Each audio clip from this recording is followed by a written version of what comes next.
저희 제패가 능력 없는 슈퍼맨입니다. 네. 슈퍼맨인 줄 알았는데 알고 보니까 날지도 못하고, 그렇게 뭐 특출난 거 없이 이렇게 살아가면서도 스스로가 슈퍼맨이라고 생각하면서 그렇게 착각 속에 살아가서 슈퍼맨으로 한번 지어봤습니다. 자, 여러분, 우리 지금 이제 11월을 살고 11월을 목전 앞에 두고 계십니다. 2019년이 벌써 이만큼 달려왔는데요. 여러 가지 계획해 놓으신 인생의 계획들이 있으셨을 거다라는 생각을 해봅니다. 저는 개인적으로 올해 목표가 헌혈을 20번 하는 거였습니다. 헌혈을 20번 하는 이유는 저희 교구에 이제 병이 쪽 그 혈액에 관련된 그런 좀 어려움을 겪고 있는 우리 친구가 한 명이 있어서 그 친구한테 어떻게 하든 도움이 되지 않을까라는 생각이 들어서 전혈이라고 이렇게 피를 있는 대로 다 이렇게 뽑는 그거 말고요. 그거는 2달에 한 번씩 해야 되기 때문에 20번을 할 수가 없습니다. 그래서 성분헌혈이라고 해서 혈소판, 혈장 이런 것들을 이렇게 나누어서 하는 것들이 있는데요. 이게 이제 몸 상태가 괜찮으면 2주에 한 번씩 뽑을 수가 있습니다. 그러면은 1년이 52주니까 못해도 25번은 뽑을 수 있겠죠. 그래서 열심히 뽑다가 15번째 이제 뽑으러 갔는데 그 제가 왼팔로만 뽑았어요. 미련하게 이게 생김새랑 비슷하게 좀 밀어냈나 봐요. 그래서 같은 방향으로 14번을 이렇게 꼽으니까요, 혈관이 안쪽에 흉터가 져가지고 이게 안 아무는 거예요. 그래서 찔렀더니 너무 아파가지고 오른팔을 이제 갖다 댔는데, 그러고 나서 이건 15번을 했습니다. 5번 남았는데 올해가 다 가기 전까지 10주 남았죠. 2번씩 뺄 수 있으면. 그래서 목표를 한번 달성해 보리라. 제가 이런 사람입니다. 그런 사람이고요. 그래서 그렇게 해서 피를 뽑아봤고요. 그리고 나서 제가 하고 싶었던 게 뭐냐면 근처에 보이는 산을 한번 올라가리라. 그런 마음을 가졌습니다. 그래서 제가 살고 있는 곳은 하남이다 보니까 하남에는 주변에 이제 검단산과 건너편에 이제 예봉산이라는 산이 2개가 있습니다. 여러분, 제가 그걸 올랐을까요? 안 올랐을까요? 이 설교를 준비하기 위해서 이를 악물고 이 육중한 몸을 이끌고 정상 가서 사진 2방 찍고 그리고 내려왔습니다. 올라가면서요, 저도 모르게 입에서 무슨 소리가 났을까요? 곡소리가 나더군요. 운동을 잘 안 하다가 헌혈만 하다가 이제 올라가려고 하니까 이게 옛날 같지가 않더라고요. 물론 이 앞에 있는 제가 지금은 이제 이렇게 육중한 몸을 자랑하지만 과거에 저도 예뻤습니다.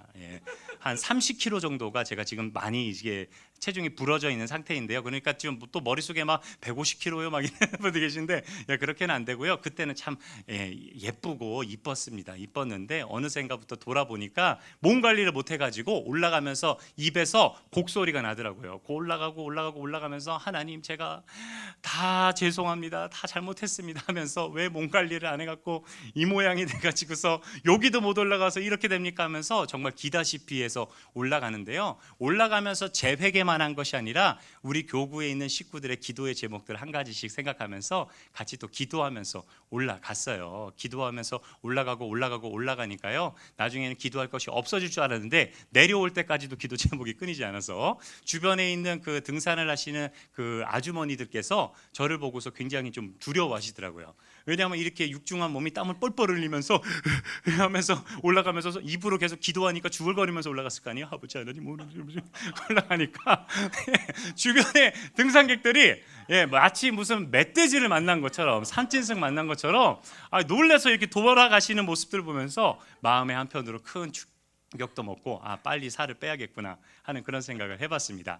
여러분, 2019년이 아직 다 가지 않았습니다. 여러분, 계획해 놓으신 인생의 목표들이 있는데요, 아마 5위 코스들 우리 한 명쯤은 꼭 전도하자 뭐 이런 계획들도 아마 가지고 계실 거고요. 이번 연도만큼은 내 이 남편을 멱살이라도 잡고 끌고 오겠다라는 그런 다짐으로 아마 2019년 시작하신 분들도 분명히 계실 겁니다. 여러분, 그러한 목표가 혹시 기억나신다고 한다면 아직 2달이나 남았습니다. 아직 60일이나 남아져 있으니까요, 2019년이 다 가기 전에 하나님 앞에 계획해 놓으신 모든 계획들 그리고 목표들 잘 이룰 수 있는 저와 여러분 되시기를 축복합니다.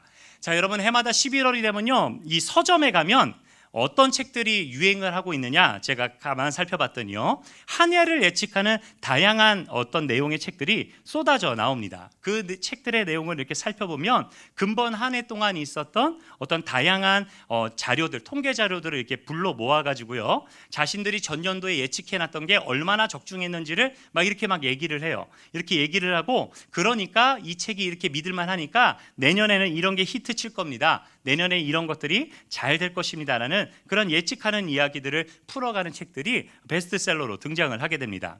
여러분 조금 이른감이 있지만 2019년 한 해 아직 다 가진 않았어요. 여러분은 어떤 한 해로 기억되고 싶으십니까? 한 해를 마무리하는 11월, 여러분은 2019년이 어떤 한 해로 기억 남고 싶습니까? 여러분 각자가 바라고 원하는 내용이 모두 다르겠지만 신앙생활을 하고 있는 우리라면 적어도 이런 게 목표가 되면 어떨까 싶습니다. 나와 내 가정 모두가 하나님을 더 뜨겁게 인격적으로 만났던 한 해가 2019년이었다. 여러분 좀 괜찮지 않을까요? 또한 이렇게 기억됐으면 좋겠습니다. 많은 어려움이 있었지만 끝까지 말씀 중심으로 견디고 이겨냈더니, 내가 하나님의 말씀을 순종했더니 하나님이 채워주시는 놀라운 기적을 경험한 한 해가 2019년이었다라고 해서 이렇게 기억 남는다라고 한다면 여러분 우리 그래도 2019년 잘 보낸 것이 아닐까라는 그런 생각을 해봅니다. 여러분 2019년이 그렇게 기억되기 위해선 제가 서두에 말씀드렸지만 지금 이 시간이 아주 중요합니다. 여러분 역사는 하루아침에 쓰여지는 것이 아니라 매 주어지는 시간의 어떠한 선택의 기로에서 내가 무엇을 선택하느냐, 그 밑그림을 어떻게 그려가느냐에 따라서 작품이 완전히 달라지게 된다는 것입니다. 새로운 믿음의 항해를 준비하며 말씀을 통해 바른 항로를 정해보시는 저와 여러분 되시기를 축복합니다. 여러분 오늘 본문 1절과 2절 말씀에 보면요 이런 말씀들이 등장을 합니다. 너희 중에 선지자나 꿈꾸는 자가 일어나 이적과 기사를 내게 보이고 그가 내게 말한 이적과 기사가 이루어지고 너희가 알지 못하던 다른 신을 우리가 따라 섬기고자 말할지라도 라는 말씀이 등장을 합니다. 본문 1절과 2절을 보면 모세는 이스라엘 백성들에게 그들 중에서 선지자나 꿈꾸는 자가 일어나서 스스로가 일어나가지고요 어떤 기적과 이사를 막 보여줘요. 그들이 알지 못하는 신을 섬기고자 하고 막 그렇게 막 얘기하고 꼬드겨도 그 말을 청종하지 말라고 분명하게 명령하고 있습니다. 여러분 우리는 흔히 생각할 때 신앙생활을 하면서 사람의 생각과 사고로 이해할 수 없는 일들이 일어날 때 그것을 무엇이라고 얘기한다고요? 기적이라고 이야기를 합니다. 그런데 공교롭게도 이러한 일이 벌어지는 당사자를 보면은 우리가 무슨 마음을 먹는다고요? 저 사람은 기적이 일어나니까, 저 사람은 기도 응답이 있으니까, 저 사람은 나와는 다른 뭔가 신령한 무언가를 소유하고 있으니까 저 사람은 믿음이 분명히 좋을 거야. 저 사람은 영험한 사람이다라고 칭송을 아끼지 않습니다. 그렇다면 여러분 우리가 한 번쯤은 생각해 봤으면 좋겠습니다. 우리의 삶 속에서 드러나게 되어지는 이런 기적은 항상 옳고 모든 영적인 일들은 의심 없이 받아들이고 또 포용해야 하는 것일까요? 마태복음 24장 24절은 우리에게 이렇게 이야기합니다. 우리 한번 같이 읽어볼까요? 시작. 거짓 그리스도인들과 거짓 선지자들이 일어나 큰 표적과 기사를 보여 할 수만 있으면 택하신 자들도 미혹하리라. 여기 보면 여러분 뭐라고 말씀하고 있어요? 택하신 자들도 무엇을 받게 된다? 미혹을 받게 된다. 누구 때문에요? 거짓 그리스도인들과 거짓 선지자들이 있기 때문에, 그들이 일어났기 때문에 그들이 표적과 기사를 보여주니까 많은 하나님의 택하심을 받은 하나님의 백성들도 미혹되어져서 어떠한 길을 가야 되는지, 그러한 기적들이 일어날 때 그들이 주장하고 있는 것들을 들을 때마다 무엇을 판단해야 되는지 사리분별이 잘 되지 않는 그러한 시간과 순간이 도래하게 된다라고서 성경은 우리에게 말씀하고 있습니다. 여러분 이러한 일이 일어나는 것은 우상을 섬기는 거짓 종교에서도 종종 이적과 기사가 일어나기 때문입니다. 거짓 신을 섬기고 있는 그들의 신이 살아있거나 능력이 강하기 때문이 아니라 사단은 하나님의 사랑보다 눈에 보이는 기적을 더 사모하는 인간의 이 악한 속성을 잘 알고 있기 때문에 무엇을 통해서요? 작은 기적을 통해서 바른 신앙의 방향과 정체성을 잡기보다 그 자체에 매료되어 버려서 영적으로 이를 분별하지 못하도록 만드는 그러한 방법으로 우리를 시험하고 우리를 공격해 온다라는 것입니다. 사실 우리가 생각해 보면 우리는 하나님을 사랑한다고 하면서도 그분의 생각, 그분의 마음을 헤아려 보기보다는 내가 지금 당장 필요한 거, 내가 지금 처해져 있는 어떠한 상황과 형편이, 어떤 여건이 속히 변화되는 것에 관심이 더 많고 또한 그것들을 위해서라면 무언가 열심을 내기도 합니다. 여러분 2019년 한 해를 돌아보실 때 하나님의 마음을 헤아려 보신 숫자보다 우리 집에 이 금액이 얼마나 올랐을까? 혹시 내가 연말정산에는 얼마만큼의 것들을 얻을 수 있는가? 내가 혹은 투자한 주식이 얼마만큼, 혹은 내 자녀가 어떤 학교에 어떻게 진학할 수 있는가? 여러분 두 개 중에서 어떤 것들을 더 많이 관심 있게 바라보셨고 더 많이 헤아리셨으며 더 많은 시간을 두고 기도하셨는지를 우리가 스스로 한번 생각해 보기를 원합니다. 여러분 어쩌면 우리는요, 하나님이 말씀하신 거룩한 삶을 살아가는 것보다 현실의 풍요로운 삶이 우리 신앙의 유일한 목표로 살아오고 있었던 것은 아닌지, 여러분 10월의 마지막 수요일 오늘 우리가 한 번쯤은 생각해 보아야 한다라는 것입니다. 만약 이런 것이 우리 신앙생활의 목표가 되다 보면 여러분 우리의 삶은 어떻게 될까요? 우리의 삶은 언제나 공허하고 괴로우며 가야 할 바를 알지 못해 늘 불안하고 걱정이 많게 되는 모습을 우리가 반복해서 보게 되어집니다.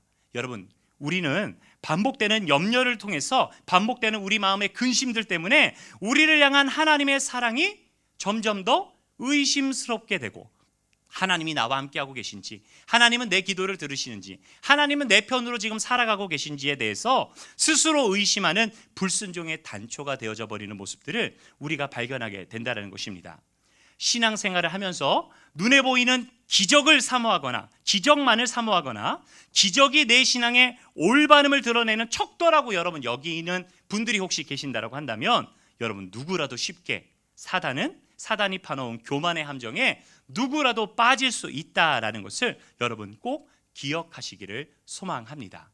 여러분 사단은요, 하나님만큼 강력한 능력을 소유하지는 못했습니다.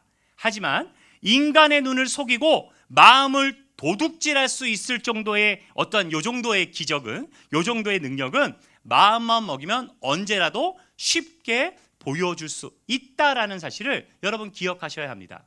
여러분 우리가 기도했을 때 하나님의 응답을 받으셨어요? 여러분이 기도했더니 여러분이 어떤 꿈을 꾸셨어요. 근데 그 꿈을 봤더니 너무너무 확실하게 무언가가 보였던 거예요. 그래서 그것을 의지하며 그것 때문에 기뻐하고 그것 때문에 행복해하고 있지는 않았는지 한번 돌아보기를 원한다는 것입니다. 요번 연도에 제가 좀 부끄러운 짓을 한 가지 한 게 있습니다. 제가 요번 연도 2019년에 가장 부끄러웠던 짓은 꿈을 꿨더니요, 숫자가 보였습니다. 3, 17, 23, 48, 54. 여러분 이 번호가 무슨 번호입니까? 로또 번호였죠. 너무너무 확실하게 확연하게 보인 거예요. 근데 그때쯤에 제가 뭔가 다짐한 게 있어가지고 그것을 이제 하려다 보니까 너무 재정이 없었어요. 너무 어려운 상황이 조금 있어가지고 어떻게 하든 이 상황을 좀 타파해보고자 하는 그런 흑심을 마음속에 저변에 깔고서 그 번호가 나와가지고 너무 신기했고요. 제가 김정현 목사님한테 문자 메시지로 보내줬어요. 목사님 내가 꿈을 꿨는데 3 하면서 이렇게 보내줬어요. 근데 또 김정현 목사님도 이걸 받아보더니 막 껄껄대고 웃으면서 목사님 기도하면서 받은 거니까 이게 뭐가 잘 될까요? 막 이렇게 말씀을 또 해주셔가지고 제가 그러면 안 되는데 마음에 용기를 먹고서 저 진짜 처음으로 평생 처음으로 당당하게 되게 수줍고 떨리는 마음으로 로또를 파는 집에 이제 갔어요. 갔는데 순간적으로 저도 그러면 안 되는데 이거를 이제 펜을 들고서 하나님 이게 잘 되면 제가 진짜 우리 교회 요번에 교육관 되는데 진짜 내가 정말 잘해보겠습니다. 그래서 두렵고 떨리는 마음으로 3 하면서 이제 이걸 썼어요. 근데 한 줄만 썼는데 이렇게 돈을 줬더니 아줌마가 하시는 말씀이 나머지는 자동으로 하셔요 이래요. 그래서 이게 무슨 말인지를 몰랐어요. 자동으로 한다는 게 무슨 말인지. 그래서 봤더니 이게 한 줄에 1,000원이더라고요. 그러니까 이게 다 한 번에 5줄을 할 수 있는데 그럼 5,000원이잖아요. 그렇게 해가지고서 약간 자동으로 했습니다. 그래서 그 주에 아무에게도 말하지 않고 오직 김정현 목사님만 알아요. 내가 갔던 거를. 그래갖고 제가 자 하나님 오늘 드디어 토요일 저녁이 됐습니다. 아버지 하면서 너무 떨리는 거예요. 혹시라도 어떻게 될까봐 너무 떨려가지고 그거 나올 때 생방송은 또 보지 못한 거예요. 그래서 눈을 감고서 하나님. 그래서 1시간이 지났어요. 심장이 또 너무 뛸까봐, 이 등치가 심장이 쿵쿵 뛸까봐 어떡하지 하고서 그러고서 봤는데 세상에 번호가 몇 개 맞았을까요? 그래도 2개는 맞았더라고요. 2개는 맞았는데 그 2개가 맞은 것을 보고서 잠깐 그 이 뭐죠 로또표를 이렇게 보면서 조금 창피한 마음이 좀 들어왔어요. 무슨 창피한 마음이 들었냐면, 야, 교육관을 세우는 것은 네가 번호를 알아서 대 가지고 뭐를 하려고 하지 말고 네가 눈물 뿌려 흘리며 기도하면서 교육관을 세우는 것이지, 네가 요행을 바라고 목사라는 놈이 내 너를 그렇게 키우지 않았다 이놈의 자식아 하면서 어딘가에서 크고 분명하고 확실한 음성이 제 귀에 이렇게 들려오는 것을 경험했습니다. 여러분 너무너무 부끄럽어요. 이게 너무너무 부끄러워서 두 번 다시 안 하려고 여러분한테만 말씀드린 겁니다. 어디 가서 말씀하지 마시고요. 네, 하여간 이러한 일들이 있었어요. 그런데 꼭 보면요, 우리는 저처럼 이러한 비슷한 일들이 비일비재하게 일어난다라는 것입니다. 뭔가 꿈꾸면, 뭔가 재수 좋은 꿈이라고 하면 왠지 기분이 좋아지고, 어떻게 우연히 신문 넘기다가 오늘의 운세 딱 봤더니 뭐 동쪽으로 가면 좋아하고 서쪽으로 갑니다 그러면 괜히 막 서쪽 가기 싫어지고 서쪽으로 가는 버스도 안 탈라 그러고 막 그런다는 거예요. 그래서 동쪽으로 가보면 무슨 일이 생겨요? 접촉사고 나고 넘어지시기도 하고 이런 일들이 비일비재하게 일어난다는 겁니다. 여러분 기억하셔야 돼요. 실제로 모세를 대적했던 우리 바로의 술사들 여러분 기억나시죠? 모세가 했던 여러 가지 기적들 가운데 몇 가지는 그들도 할 수 있었어요. 물이 피로도 변하게 만들 수 있었고, 지팡이를 모세와 동일하게 모두 만들었다고요? 뱀으로도 만들었어요. 그런데 이 뱀 두 마리가 딱 만난 거예요. 어우, 야, 너네 야훼 하나님도 세고, 야, 우리 바로의 신의 이것도 세고 하고 둘이 만나는데 무슨 일이 벌어졌어요? 둘이 갑자기 막 엉켜 싸운 게 아니라 압도적으로 꿀꺽 한 팀에 삼켜버리는 일이 발생했다라는 것입니다. 여러분 술사들의 뱀은 모세의 뱀에게 잡혀 먹었지만 온 지면을 덮은 피의 저주를 막아내거나 그치게 하는 일은 할 수가 없었다는 거예요. 즉 다시 말씀드리면 사탄을 통해서 드러나지게 되는 기적들은 그 능력의 근원이 뭐하지 못하다고요? 영원하지 못하다라는 것입니다. 곧 미천이 금방 드러나지게 된다라는 거예요. 여러분 우리도 마찬가지입니다. 내가 경험한 기적, 이것이 정말 하나님으로부터 온 것인지 아니면 내가 만들어낸 어떠한 음성인지, 혹은 내가 무언가 어떠한 징크스를 스스로 만들어내서 하나님보다 그것을 더 의지하는 마음으로 그것을 사모하고 있었던 것은 아닌지를 우리가 스스로 돌아볼 수 있어야 한다는 것입니다. 분명히 기억하십시오. 시간이 지나면 미천이 드러나게 됩니다. 여러분 믿음도 마찬가지인 것 같아요. 지금은 내가 신앙생활 잘하는 것 같은데 언젠가 어려움과 근심과 걱정거리가 다가올 때마다 내 신앙의 미천이 드러나게 되는 것은 아닌지, 이미 드러나져 있는 것은 아닌지 우리의 삶의 모습을 꼭 한 번쯤 돌아볼 수 있는 지혜가 저와 여러분의 있기를 소망합니다. 여러분 그러므로 내가 경험한 기적이 하나님으로부터 온 것인지 아니면 재수가 좋았는지, 그도 아니면 사단이 미혹한 것인지를 분별할 수 있는 지혜의 능력이 우리 모두에게 필요한 것입니다. 여러분 진짜 기적은 누구만 할 수 있다고요? 하나님만 하실 수 있고, 그 기적의 영광 또한 누구 거라고요? 오직 하나님께서만 받으셔야 하는 것이라는 사실을 여러분이 꼭 믿으시기를 축복합니다. 여러분 많은 거짓 선지자, 꿈꾸는 자들이요 자신을 통해서 일어나는 기적을 나타내면서 뭐라고 얘기하냐면 자신의 의라고 말하면서 주장들을 해요. 그러니까 왜 요맘때 되면은 수능 앞두고서 이제 고3 이제 우리 부모님들 계시잖아요. 이때가 되면 이상하게 고3 우리 부모님들은 다 죄인돼요. 죄인돼요. 근데 모든 게 다 회개가 되시잖아요. 그렇죠? 수능 시험 보기 전날까지 1교시 들어갈 때까지 막 다 회개해요. 내가 얘를 낳은 게 회개되고 막 다양하게 회개가 되는데, 진짜 이상한 거는요 제 친구 중에 고병웅이라는 녀석이 있어요. 걔는 저보다 더 등치가 컸습니다. 얼굴은 고릴라를 닮았고요. 고등학교 1학년 때 이미 군인인 줄 알고 도봉구에 있는 그 헌병 그 초소가 있는데 거기서 잡혔어요. 잡힐 정도로 굉장히 거구의 고릴라처럼 생긴 고병웅이라는 친구가 있었는데, 이 녀석이요 수능을 볼 때 컨닝을 했어요. 컨닝. 그 왜 다이아몬드 포진이라고 있어요. 얘가 이렇게 앉았는데 이쪽 대각선에 뭐 경신고등학교 1등, 뭐 이쪽에 무슨 고등학교 뭐 3등 이렇게 해갖고 이 주변에 9명이 전교 석차 막 이렇게 날아다니는 친구가 된 거예요. 그래서 이 고병웅이라는 친구가 열심히 컨닝을 했죠. 얼굴도 막 우락부락색하게 생겼으니까 야 가리지만 봐라 이러니까 그때는 막 그렇게 막 하더라고요. 그래갖고 했는데 문제가 생겼습니다. 처음에는 그 자식이 그렇게 하고 나서는요 뭐라고 얘기하냐면요, 야 봐라 나는 하나님이 도와주셔서 완벽한 트리플 라인을 만들어서 내가 이렇게 성적이 잘 나왔다 하면서 자랑하고 다니는 거예요. 그러니까 저도 고3이었으니까 같은 동기니까요. 보니까 마음이 왜 이렇게 부러운지. 나도 차라리 컨닝해갖고 차라리 점수가 잘 나와갖고 내 인생 잘 나가면 참 좋을 텐데라는 그런 마음이 저도 모르게 생기더라는 거예요. 그리고 실제로 학교 선생님들도요, 야, 컨닝을 했어도 네가 성적이 잘 나왔으니까 그걸로 된 것이다 라고 얘기를 하시더라고요. 야, 그래갖고 제가 마음에 많이 시험이 들었죠. 마음이 시험이 들었고 어떻게 해야 되나 했는데 결과적으로 이제 몇 년의 수십 년의 시간이 지났습니다. 한 5, 6년 정도 지났나요? 5, 6년 정도 지나고 나서 제가 찬양 사역자가 됐어요. 찬양 가수가 돼서 이제 23사단의 그 찬양 이제 집회하러 갔어요. 그래갖고 막 형제들하고 찬양 부르는데 거기에 이제 장교인 제 친구가 이제 있었어요. 근데 그 친구한테 만나가지고 막 이런저런 얘기 나누다가 그 녀석이 그런 얘기를 하는 거예요. 야, 너 병웅이 알지? 그런 거예요. 알지, 병웅이. 왜? 무슨 일이야? 병웅이가 ROTC 했잖아. 그런 거예요. 그 얘는 이제 컨닝에서 잘 갔고 학교도 좋은 데 가고 과도 괜찮았어요. 그러니까 얘가 이제 뭐 ROTC도 가고 그래갖고 얘는 이제 이렇게 탄탄대로가 이제 열린 거예요. 얘는 탄탄대로가 열려서 너무 부럽고 본인이 막 기적과 기사가 하나님께서 나에게 컨닝으로 주셨다 막 이러고 다니는 애였기 때문에 그 말에 혹해가지고 너무너무 부러웠는데 그 녀석이요, 세상에 뉴스에 나왔던 걸 나중에 알게 됐어요. 뉴스에 왜 나왔냐면요, ROTC로 이 화력 시범이라는 거 할 때가 있어요. 바주카포 이런 거를 병사들이 이렇게 세워놓고서 야, 이렇게 쏘는 거야, 뿅 쏘는 거를 하는데 이게 오발 사고가 난 거예요.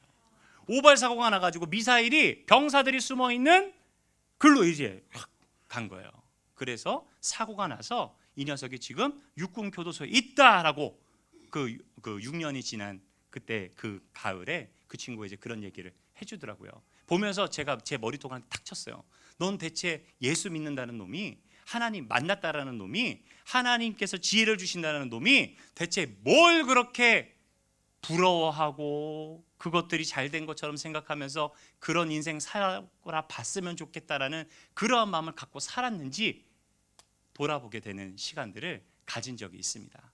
여러분, 확실한 거는요, 우리 삶에 기적이 일어날 수도 있어요. 근데 반대로 기적이 눈 씻고 봐도 찾아볼 수도 없는 상황에 놓여진 분들도 분명히 있어요. 그러나 중요한 것은 그러한 기적과 이사가 대체 무엇 때문에 일어났는지를 우리 스스로가 기도하면서 하나님께 물어보아야 한다는 겁니다. 제 친구 고병훈 같은 친구들은 신명기 18장 22절 말씀을 보면서 이렇게 얘기를 합니다. 같이 한번 볼게요. 만일 선지자가 있어 여호와의 이름으로 말한 일에 증언도 없고 성취함도 없으면 이는 여호와께서 말씀하신 것이 아니요 그 선지자가 제 마음대로 한 말이니 너는 그를 두려워하지 말지니라. 계속해서 이 말씀만 붙잡고 있는 거예요. 눈에 보이는 기적이 있으면 하나님이 준 거래요. 하나님이 준 거래요. 그런데 제가 초두에 말씀드린 것처럼 이건 누가 줄 수도 있다고요? 사단도 동일하게 우리에게 그렇게 줄 수 있다라는 것입니다. 여러분, 내 삶에 벌어지는 모든 것들 스스로를 돌아봐야 돼요. 이것이 맞는 것인지 아닌지. 오늘 본문 2절에 우리에게 이렇게 이야기합니다. 그가 내게 말한 그 이적과 기사가 이루어지고 너희가 알지 못하던 다른 신을 우리가 따라 섬기고자 말할지라도.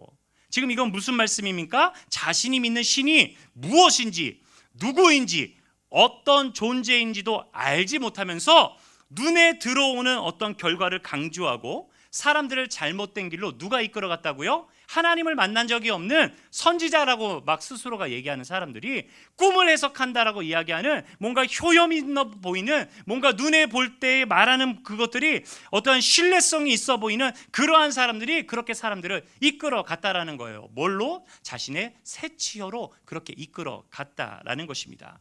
사랑하는 여러분, 무엇이 옳고 그른지를 분별하기 힘든 이 시대에 우리는 살아가고 있습니다.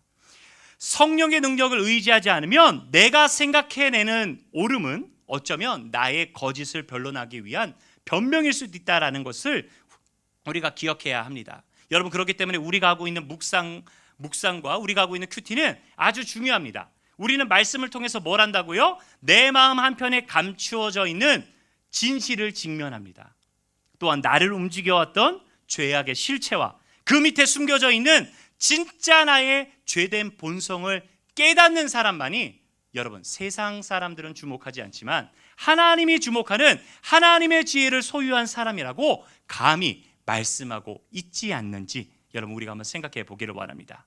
여러분 사람의 생각과 말은 상황과 여건에 따라서 달라져요. 변질되지만 성경은 오직 단 하나의 약속을 우리에게 제시하고 있습니다. 여러분 그 약속이 뭐예요? 그 약속의 성취와 완성을 성경은 우리에게 말씀하고 있는데 우리가 믿은 이 약속은 무엇입니까? 그것은 바로 예수 그리스도를 믿는 자는 무엇을 얻는다? 구원을 얻는다는 것입니다. 하나님은 영생의 선물을 믿는 모든 자에게 이 선물을 값없이 주셨습니다. 그리고 이 선물을 소유하지 못한 자는 종국에는 저주를 받아 지옥의 형벌을 당하게 될 것입니다. 여러분 인생을 살면서 때로는 내가 기적의 주인공이 될 수도 있고 또 어떤 때는 내가 기적의 조연이 될 수도 있고 또 때로는 기적과 담을 쌓은 인생을 살고 있을지도 모릅니다. 하지만 중요한 것은 내가 기적이 있느냐 없느냐가 아니라 내가 기적을 어떻게 정의하고 있느냐 하는 것이 중요하다는 것입니다. 내 재산이 늘어나고 내 자녀가 승승장구하고 몸이 건강하고 확실한 노년의 삶이 보장되는 것이 하나님의 기적이라고만은 우리가 생각해서는 안 된다라는 것입니다.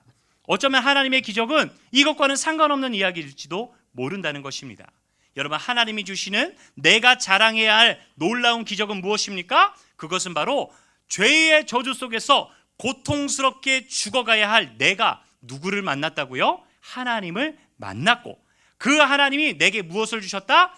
믿음을 주셔서 내 입으로 내 마음으로 내 영혼이 예수를 그리스도라고 고백하고 믿으며 스스로 복음의 빚진 자의 삶, 복음의 매인 자의 삶을 살아가겠노라고 다짐하면서 그렇게 살아가는 모든 하루하루의 삶이 우리가 쫓아가야 할 하나님이 주신 기적이라는 사실을 여러분이 믿으시기를 축복합니다.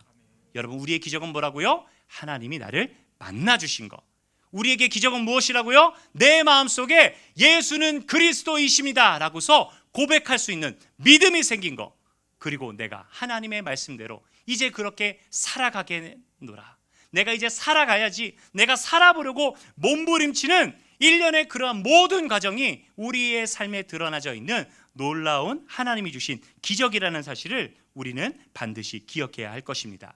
여러분 만약 우리 입에 흘러나오는 기적의 내용이 예수님과 상관없거나 하나님의 영광을 위한 것이 아니거나 영혼 구원의 사명을 위한 어떤 일련의 내용이 아니라고 한다면 여러분 과감히 그 입을 다물고 하나님 앞에 납작 엎드릴 수 있는 겸손이 저와 여러분에게 있기를 축복합니다. 여러분 어제 큐티 말씀 기억나세요? 다윗은 자신의 삶을 어떠한 삶을 살아가고 있어요? 그는 하나님의 발등상 앞에 머리를 숙이는 삶을 살아갔다라고서 이야기를 합니다. 다른 세상 부귀영화의 머리를 조아리는 삶이 아니라 누구에게만요? 하나님에게만 머리를 숙이고 하나님 말을 주님으로 모시고 하나님만으로 자족함을 삶을 살아노라고 시편 말씀을 통해서 우리에게 말씀하고 있는 것입니다. 그는 자기가 경험한 기적을 말하면서 이렇게 하면 기적을 경험하고 이렇게 하면 거부가 되고 이렇게 하면 병사들이 물러가고 이런 것들을 가르치고 어떤 쪽집게가이처럼 복받는 법을 가르친 것이 아니라 자신의 사랑은 오직 누구다? 하나님 한 분이다. 이런 신앙의 고백을 통해서 시편을 묵상하고 있는 저와 여러분에게 또한 모든 사람들에게 바른 신앙의 자세와 마음가짐을 알려주고 있는 것입니다. 여러분 하나님을 사랑하는 것 그것만으로도 내 신앙생활에 만족함을 누릴 줄 아는 또한 자족할 줄 아는 믿음이 우리 모두에게 있기를 축원합니다.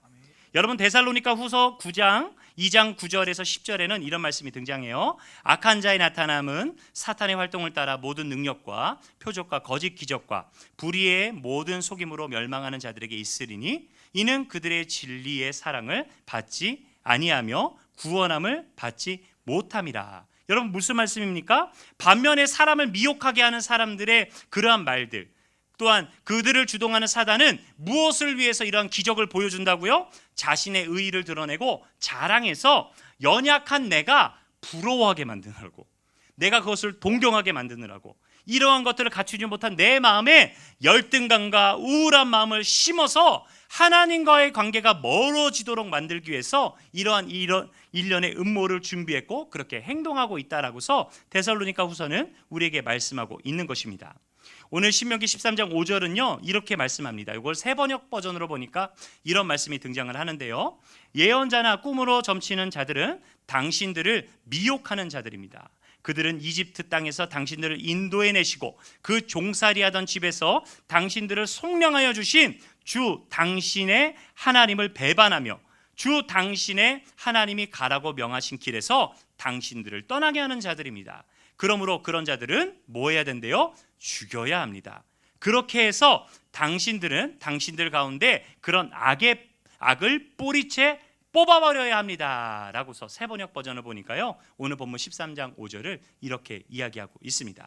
여러분 성경은 지금 무엇을 이야기하고 있습니까? 악의 뿌리를 뿌리채 뭐하라고요? 뽑아버리라고 이야기하고 있습니다. 그냥 뿌리는 남겨놓고 그냥 위만 자르세요 이것도 아니고요, 가지치기를 하세요 이것도 아니고요, 뿌리채 뽑아버리라고 우리에게 말씀하고 있는 것입니다. 사랑하는 여러분, 여러분은 무엇에 미혹되십니까? 무엇이 하나님이 명령하신 그 길을 걸어가는 저와 여러분을 떠나게 합니까? 여러분, 여러분의 약점과 여러분의 쓴뿌리가 대체 무엇입니까? 여러분, 그것을 우리가 찾아야 한다는 것입니다. 저는 저희 교회 와서 이렇게 묵상하면서 한 가지를 발견했는데요. 저의 약점은 가난이라는 약점이 있었습니다. 좀 어린 시절 조금 이제 힘들게 살다 보니까 저희 부모님이 입만 열면 하는 얘기가 있어요. 야, 우리 길거리에 나 앉아서 살아야 돼. 야, 우리 길거리에 나 앉아서 살아야 돼. 야, 거지가 되면 어떡하냐. 야, 노숙자가 되면 어떡하냐. 이 말을 끊임없이 하시는 거예요. 근데 실상 눈에 보이는 환경은 별 다를 바는 없었어요. 이러느니 그냥 길거리에 가는 게 낫겠다 싶은, 눈 떴는데 막 쥐가 나를 이렇게 보고 있고, 벼룩이 막 물어가지고 막 근질근질하고 다니고, 그 사라 태풍 왔었잖아요. 기억나시죠? 반지하 집이었어가지고요 물에 잠겼어요. 물에 잠겨가지고 둥둥 떠다녔었어요. 그 둥둥 떠다녔는데 제가 이마가 이렇게 찢어지는 또 참변이 일어났습니다. 그래갖고 마취도 안 하고서 막 이마를 막 꼬매고 막 별 일이 있었던 그런 시절이 있었는데, 중요한 거는요 그 시절을 겪다 보니까 제가요 돈을 무서워해요. 돈을 무서워해요. 그러니까 돈을 쓰는 거를 무서워합니다. 그래서 지금은 그래도 많이 좋아졌는데, 과거에는요 제 자신을 위해서 10,000원 이상 쓰면 정말로 가슴을 치면서 회개했어요. 하나님, 이 죄인이 10,000원 이상을 쓰다니 하면서 제 자신한테는 정말로 10,000원 이런 것도 막 주지도 않고, 스타벅스라는 데가 생겼었는데 27살 때 처음 가봤어요. 가서도 또 마찬가지로 길거리에서 가슴을 치면서 내가 이 죄인이, 맥도날드에서 그 맥치킨 버거인가요? 그거를 고등학교 2학년 때 처음 가가지고서 친구가 사준 거를 한 입 배물고서 가슴을 치면서 이런 물질을 허비하는 자요. 하면서 필요 이상의 말도 안 되는 거를 그렇게 살아왔다는 거예요. 근데 그것들을 잊고서 살았어요. 잊고 살았다가 언제 다시 발견했느냐? 제가 그 필리핀 단기 선교를 이제 톤도라는 쓰레기 마을을 갔는데, 톤도에서 이제 쓰레기 마을에서 내리자 하고서 문을 딱 열었는데 어디서 많이 맡았던 냄새가 제 코를 탁 들어오는 거예요. 근데 나머지 이제 형제자매들은 냄새가 지독하니까 으악 막 하면서 막 이래요. 근데 저는 순간적으로 수십 년 동안 잊고 살았던 그 지하의 그 방으로 뾰로로 가더니 거기 있는 영혼들을 보면서 그냥 다 너무 반가운 거예요. 와 하고서 그냥 붙잡고서 기도해주고 한참을 그런 일들을, 피딩 사역들을 했었습니다. 여러분, 중요한 것은요 우리의 쓴뿌리가 있어요. 근데 그 쓴뿌리를 내가 뽑으려고 하면 왜 이렇게 안 뽑히는지, 그렇죠? 여러분이 갖고 있는 약점 개선해 보려고 수도 없이 노력하셨을 거예요. 어떻게 하면 이걸 끊어낼 수 있을까 몸부림을 치셨을 텐데, 여러분 방법이 좀 잘못된 것 같습니다. 우리의 쓴뿌리는 누가 뽑아낼 수 있다? 우리 하나님이 뽑아내실 수 있는 줄 믿습니다. 하나님은 능치 못함이 없으시기에 하나님은 예수 그리스도의 십자가의 사랑으로 우리의 모든 결박되어져 있는 그 모든 쓴뿌리를 모조리 다 끊어주신 줄 믿습니다. 우리는 어떻게 뽑는다고요? 그 모내기 할 때 피 뽑는 것처럼 대충 이렇게 막 흔들면 어떻게 되고 이제 뽁 하고서 뽑아낼 수 있다는 거예요. 우리가 누구의 이름으로 뽑아내려고 하면 예수 그리스도의 이름으로 뽑아내려고 작정하면 우리의 모든 마음의 쓴뿌리를 뽑아낼 수 있다는 사실을 여러분 꼭 기억하시기를 축복합니다. 여러분, 신명기 13장 3절은 우리에게 이야기를 합니다. 거두절미하고 맨 밑에 보면요 당신들을 시험해 보는 것입니다. 이러한 기적과 이적과 내가 너무너무 부러워하는 이런 놀라운 일들을 경험하는 사람들이 갑자기 내 눈앞에 나타나서 아유 집사님 내가 이렇게 기도했더니 동쪽 창문을 열고서 내가 이 카페트를 깔아놓고서 이렇게 앉아갖고 하나님 앞에 45도 각도로 이렇게 기도했더니 하나님이 내게 응답 주셨잖아. 그래서 내가 여기 주식에 투자했더니 대박이 났지 뭐야. 여러분 혹시 이런 말 듣고 싶어하는 마음 없으십니까? 여러분 혹시 우리의 자녀가 이렇게 하면 시험을 잘 볼 수 있다라고서 우리에게 막 이렇게 유혹하는 그 소리에 귀가 휙 가셔가지고 여자 속옷을 입으면 시험을 잘 본다고 했어. 우리 남자아이들에게 여자 속옷을 입혀서 혹시 내보내야겠다라는 마음가짐으로 특대 사이즈를 준비해 놓으신 분은 없기를 간절히 소망합니다. 왜냐하면요 정말로요 여자 속옷을 입고 시험을 보러 오는 남자애들이 있어요. 그 집 엄마들이 뭐 했다고요? 사서 입혀요. 엿은 왜 갖다 붙여요? 몇십 년, 수십 년, 수백 년을 엿 맨날 붙이잖아요. 끊어지지 않는 거예요. 끊어지지 않는 거예요. 눈에 보이는 기적, 눈에 보이는 징크스, 눈에 보이는 뭐가 있다라고 한다면 성공할 것이다라고 생각하면서 교회 다니는 집사님들이 엿 갖다 붙이고, 예? 교회 다니는 권사님들이 속옷 사주고 막 이렇게 한다는 거예요. 지금 막 점집 난리 났대요. 길거리 타로하는 데들 난리 났잖아요. 여러분 지금 오늘도 그렇고 내일도 그렇고 여기 석촌호수 놓고 기도해야 돼요. 여기 왜 기도해야 돼요? 다들 자기 죽은 사람이라고 분장해가지고서 귀신 분장하고서 할로윈이다 이러고 돌아다니는 애들이 천지 때까지 여기 와가지고서 그러고 있어요. 우리 보면서 뭐 해야 된다고요? 기도탑을 보면서 활활 타올라라 하면서 기도해야 돼요. 여러분 우리가 살고 있는 시대가 여전히 동일하다라는 거예요. 무언가가 잘만 될 수 있다고 한다면 내 신앙의 자존심과 내 신앙의 지조를 버려버리는 너무나도 쉽게 포기해버리는 그러한 삶 속에서 우리가 살아가는데 하나님은 그것을 뭐라고 얘기하신다고요? 시험이라고 얘기해요. 여러분 대학 수학능력시험 왜 보는지 아세요? 제가 한 가지 깨달았잖아요. 대학 수학능력시험을 보는 이유는요 이 아이가 대학에서 공부할 수 있는 수준인지를 확인하는 시험이에요. 아닌가요? 예, 맞죠? 예, 제가 지금 뭐 다른 얘기한 거 아니죠? 저는 근데 착각하고 살았어요. 얘가 점수가 높으면 학교를 선택하게 해주는 시험이다라고 생각한 거예요.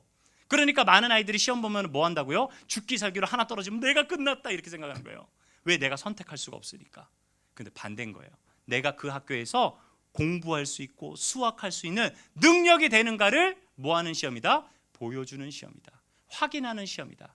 여러분 시험은요 항상 그런 것이에요. 진급을 위해서 성장을 위해서 정말로 그것을 누릴 자격이 있는 사람인지를 확인하기 위해서 시험이 존재한다라는 것입니다. 여러분 하나님은 오늘 우리를 시험하십니다. 그 내가 미워하고 내가 질투나는 그 아무개 집사 잘 되는 그 모습을 통해서 하나님 뭐 하고 계신다고요? 요렇게 바라보고 계신 거예요. 야, 너 주식 고고 좀 올랐다고 조금 내렸다고 너 마음에 맘상하니 너네 집 저기 그 공시지가 또 저거 됐다고 너 마음에 시험 드니 네 애가 그거 못했다고 너 시험 드는구나 이놈의 자식아 하면서 뭐 하신다고요? 계속 하나님 관찰하고 시험하시는 거예요. 그런데 확실한 것은 시험을 통과하면 어떻게 돼요? 내가 그것을 누릴 자격이 있는 사람인 거잖아요. 하나님께서 주시는 평안이 말도 못하게 밀려오게 된다는 사실을 우리가 기억해야 할 것입니다. 여러분 시험 이겨내시기를 축복합니다. 여러분 시험 말씀해 보니까요 견딜 만한 시험을 이겨낼 수 있는 시험을 하나님 주신다고 했지 하나님이 초등학교 1학년짜리한테 대학교 문제를 갖다 풀라고 하는 일은 일어나지 않는다라는 거예요. 우리의 믿음의 분량에 맞는 우리가 조금만 더 노력하고 조금만 더 수고하고 조금만 더 침묵하고 조용히 하나님께서 내게 왜 이것을 이루셨는지를 기도하면서 부르짖으면 알 수 있을 정도의 문제들을 우리 앞에 이렇게 질비하게 놓으시고 한 단계 한 단계 우리를 거듭해서 성장시켜 가고 계신다는 사실을 여러분 꼭 기억하시기를 축복합니다. 자, 이제 말씀을 마치고자 하는데요. 10절에 보니까 무시무시한 말씀이 등장을 합니다. 그는 애굽 땅 종되었던 집에서 너를 인도하여 내신 내 하나님 여호와께서 너를 꿰어 떠나게 하려 한 자니 너는 돌로 쳐 죽이라 라는 말씀이 등장합니다. 돌로 뭐 하래요? 쳐 죽이래요. 누구를 쳐 죽이라고 이야기하고 있어요? 오늘 말씀해 보니까 내 어머니의 아들 곧 내 형제나 내 자녀나 내 품의 아내나 너와 생명을 함께한 친구를 죽이라고 성경은 말씀하고 있습니다.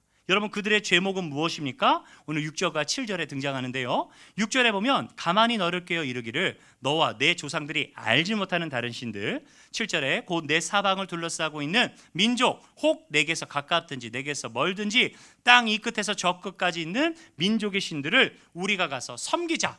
거두절미하고 이게 뭐예요?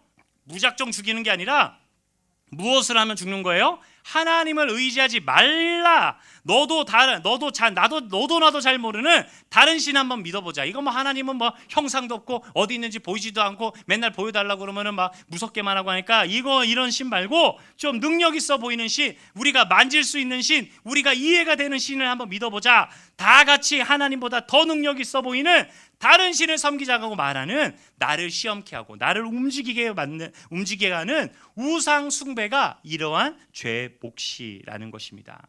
이러한 죄를 짓는 사람은 어떻게 하라고 성경은 말합니까? 8절과 9절에 보니까 긍휼히 여기지 말고 애석히 여기지 말고 덮어 숨기지 말고 너는 용서 없이 그들을 뭐하래요? 죽이되 죽일 때에 누가 먼저 죽여라? 네가 먼저 나서서 죽이라고 말씀을 합니다. 여러분 가차 없이 그 죄목을 물으라고 명령합니다. 누구의 손으로요? 영적인 가장인 내 손으로 그들을 벌하라고 말씀합니다. 근데 여러분에게 묻고 싶습니다. 여러분 이런 참담한 상황에 놓인다면 과연 그렇게 하실 수 있는 분이 몇이나 되겠습니까? 저도 9살, 7살, 6살 된 우리 아들, 딸이 있어요. 얘네가 우상 섬긴다고 제가 제 손을 들어갔고 걔네를 저 못하겠어요. 분명 하나님 말씀 순종해야겠지만 그게 어렵다는 거예요. 참 쉽지 않은 일이라는 것입니다. 그런데 하지만 이 말씀을 우리가 다시 한번 생각해 봤으면 좋겠어요. 만약 영적인 가장인 내가 먼저 하나님을 전하고 내 사랑하는 가족이 하나님을 믿고 그 말씀을 순종하며 살아가는 믿음의 가정과 가문이 된다라고 한다면 여러분 어떤 일이 생기게 될까요? 17절 말씀해 보니까요. 너를 긍휼히 여기시고 자비를 더하사 내 조상들에게 명하신 같이 너를 번성하게 하실 것이라. 할렐루야. 여러분 하나님은 분명히 말씀하셨습니다. 네 손으로 가서 때려 죽여라가 아니라 때려 죽일 때까지 기다리지 말고 뭐 하라고요? 가서 그 길 잘못된 길이다. 그것은 하나님이 원하시는 길이 아니다. 좀 입 다물고 가만히 막 이렇게 있지 말고 가서 뭐 하라고요? 가서 전하라고 성경은 오늘 우리에게 말씀하고 있는 줄 믿습니다. 여러분 생각해 보세요. 만약 내 가족이 불이 난 집에 들어가 있다라고 한다면 여러분 어떻게 하실 거예요? 뭐 불이 났네. 어떻게 하면 좋지? 나는 수줍음이 많으니까 소리도 못 지르고 119나 전화해서 이러실 거예요? 아니죠. 불이 나면요 어떻게 해요? 만사를 제쳐두고 달려가서 문을 부시고라도 그 가족들을 구해내려고 하지 않겠습니까? 여러분 아마 이러한 구조 행위를 하다 보면 목숨을 걸어야 하는 상황에 놓여지게 될 거예요. 그래도 뭐 할 거라고요? 사력을 다해서 구할 것입니다. 여러분 영혼 구원을 위한 우리의 발걸음이 이와 비슷해야 되지 않을까라는 생각을 한번 해봅니다. 여러분 영원한 죽음의 저주가 임박해져 있는데 목사님 인권이 있으니까 그 사람도 종교의 자유가 있으니까 이거 믿어도 되고 저거 믿어도 되고 요거 믿어도 되죠 뭐. 자유를 보장해야 된다. 그 길거리 다니면서 이렇게 손 들고 기도하면 안 돼요. 뭐 시끄럽게 하면 안 돼요. 뭐 이거 하면 안 돼요. 이거 좀 하면 안 돼요. 여러분 영혼 구원 앞에 이러한 말들은 어쩌면 때로는 이것이 지나친 사치일지도 모른다는 것입니다. 여러분 살려야 되는데 살아나야 되는데 아니면 저 지옥의 저주에서 그렇게 평생 영원토록 이를 가면서 살게 된 나의 그 오이코스를 보면서 여러분 사력을 다하지 않는다라고 한다면 여러분 우리의 삶의 모습은 조금 하나님 보시기에 부끄러운 삶이 아닐까 하는 생각을 해보게 됩니다. 여러분 오늘 하나님은 좀 더 적극적인 자세와 마음가짐을 저와 여러분에게 요구하고 있습니다. 다른 신을 섬기자고 권면할 때 싫어요 이렇게 거부하는 소극적인 자세가 아니라 스월에 떨어질 위기에 처한 내 가족에게 복음을 당당하게 전하고 그들의 손과 발을 붙들어서 영생의 땅으로 이끌어내는 이런 적극적인 마음으로 함께 우리의 자녀를 위해서 기도할 수 있는 믿음이 저와 여러분에게 있기를 축복합니다. 여러분 그렇게 하기 위해서는요 내 삶이 간증이 되어야 할 줄 믿습니다. 여러분 여러분의 살아있는 이 살아오신 모든 삶이 하나님의 간증인 줄 믿으십니까? 여러분 하나님 살아계신 거 보여달라고 말하는 사람에게 여러분을 보여주세요. 나는 유명하지도 않고 부자도 아니고 나는 뭐 세상 사람들이 말하는 잘난 것 하나 없지만 나는 이렇게 못난 사람이지만 우리 하나님이 내게 믿음 주셔서 내가 오늘 하루를 또 이렇게 살아간다. 여러분, 그러한 진실한 여러분의 그 마음 하나하나가 여러분의 그러한 간증이 결국 우리 오이코스들의 마음의 문을 활짝 열고 다른 신을 섬기고자 하는 이 사회 속에서 참신이신 우리 하나님께 그들 모두를 이끌어낼 수 있는 귀한 전도의 도구 또한 생명의 도구로 사용되게 될 줄 믿습니다. 여러분, 이 시간 우리가 함께 찬송하고 기도하기를 원합니다. 우리 예수를 나의 구주 삼고 우리 함께 찬양하기를 원하는데요. 여러분, 이것이 나의 간증이요, 내가 주님을 만난 것이 눈에 보이는 기적이 아닐지라도 나에게는 확실한 하나님의 살아계신 증거다라는 믿음으로 우리가 그렇게 함께 찬양하기를 원합니다. 우리 함께 찬양하며 또한 기도하겠습니다.